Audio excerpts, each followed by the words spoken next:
I haven't seen any videos specifically talking about the Predator 2000 super quiet inverter high altitude kit. It's always like the bigger generators that people are talking about for the high altitude kit. So first things first, remove the front panel. This is what the kit looks like. Part number, and I believe this is the SKU for it. If you're only watching this for the install and you don't care to know about the details of these jets, then go ahead and skip ahead to the video. I'll put the timestamp up for you. But I'm going to describe these jets in detail because I don't know if this is a standardized or universal jet, but they're not for sale for this generator online. So I'm going to give the measurements and everything so that if you want to go online and try to find some that fit, you'll be able to do that. It's worth mentioning that this kit should be included in your generator purchase. Mine, however, was not. I called Harbor Freight pretty much the same day, and they were able to ship this to me for free. Not same day, but they shipped it out the same day. So I was able to get this within a few days. So it looks like there's two kits that come inside of this. The only difference I can see in the SKU is the 40 versus the 41. I'm guessing they're different altitudes. One of the kits is 3,000 to 6,000 feet, and they call that number 1 size.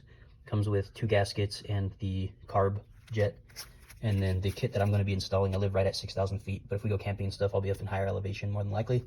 So altitude kit number 2 is the 2 gaskets in the jet as well. So basically same kit, probably just different size diameter jet. The overall length of the jet is 6.55 millimeters. The width of the jet is 4 millimeters. The length of the threaded section is about 3.5 millimeters. This is the number 2 jet. It says 6008 on it.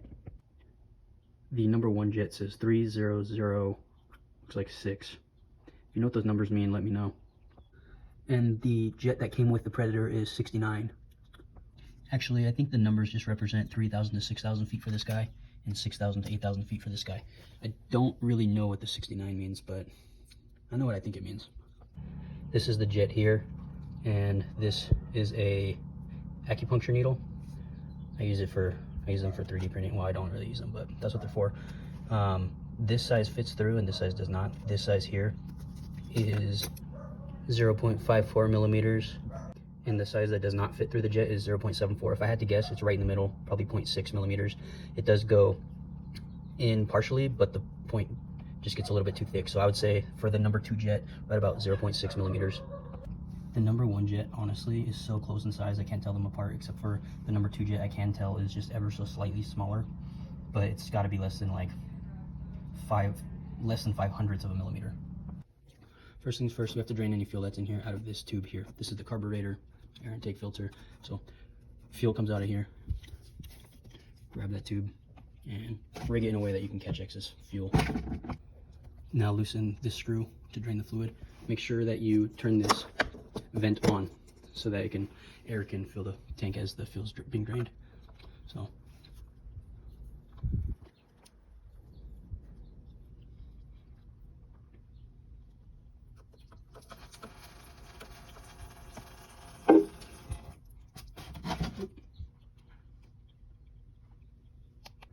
not very much fuel is going to come out, just what's going to be sitting in the carb. If you want to drain the entire tank, I believe all you have to do is turn the dial to the run position and more fuel will come out, but I don't think there's any reason to do that with this jet change.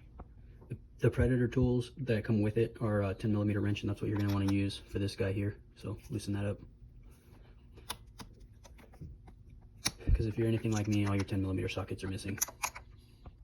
It does unthread relatively easily once you break it loose, so you can just use your fingers.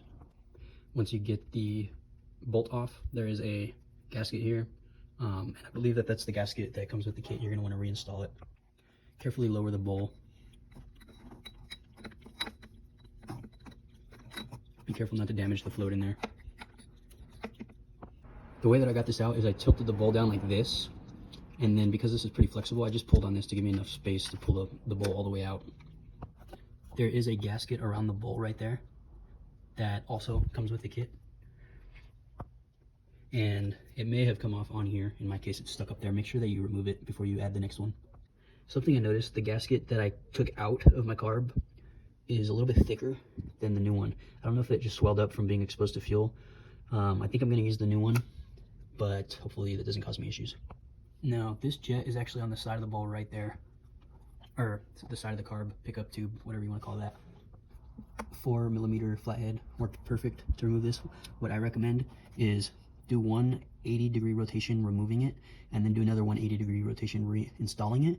That way you can get a feel for how much force you want to put, because if you go too tight, you're going to strip the threads, and you also don't want it too loose. This is the stock jet, and actually it was in there so tight that it took a piece of aluminum out. So hopefully this doesn't cause issues. I think it was far enough at the back of the thread that it'll be okay, but kind of sketchy. It was in there way too tight. This jet's a little bit tricky to get in there and start with your fingers, so I recommend putting down a towel to catch it in case it falls. This is just motor oil. I'm going to coat this gasket so that I can put it up in there and hope that it stays seated. Honestly, the hardest part was getting that gasket to stay seated up there. I finally got it. I decided to put the gasket and the cup on at the same time, just so that the cup is sitting there ready to go. And finally, with a lot of finessing with the tiny flathead, I was able to wedge it up in there. Make sure you replace the gasket on the bolt. Go ahead and finish it up. So now that it's complete, make sure that this is torqued to a reasonable amount. Oops, that's the wrong way. No, that is the right way. And it's really difficult to tell if this gasket is seated properly, so I'm going to run it with the side panel off and just make sure that I don't see any leaks. Leaving this screw unscrewed, and I'm going to turn this on. That should fill the carb up, and then while it's draining out, so I'm going to tighten this up now. So I'm glad I ran that test with the side panel off, because it is actually leaking quite a bit. Just an update here. This gasket on the right hand side is the one that I just installed that was leaking, and you can see I actually pinched it in the back of the bowl, right on that top. You can see that's where I pinched it, and also right there. It's really difficult to see the back of that carb. The other thing that worried me is how much thinner it is compared to the one I took off. So I'm going to reuse the factory gasket since it looks a little bit thicker, and also because it hasn't been pinched. Okay, with the factory gasket that came with it back in, I can already tell it's not going to leak because I was able to see the leaking before I ran the engine, but nonetheless, I'm still going to run it with the side panel off just to confirm that I don't see it getting wet.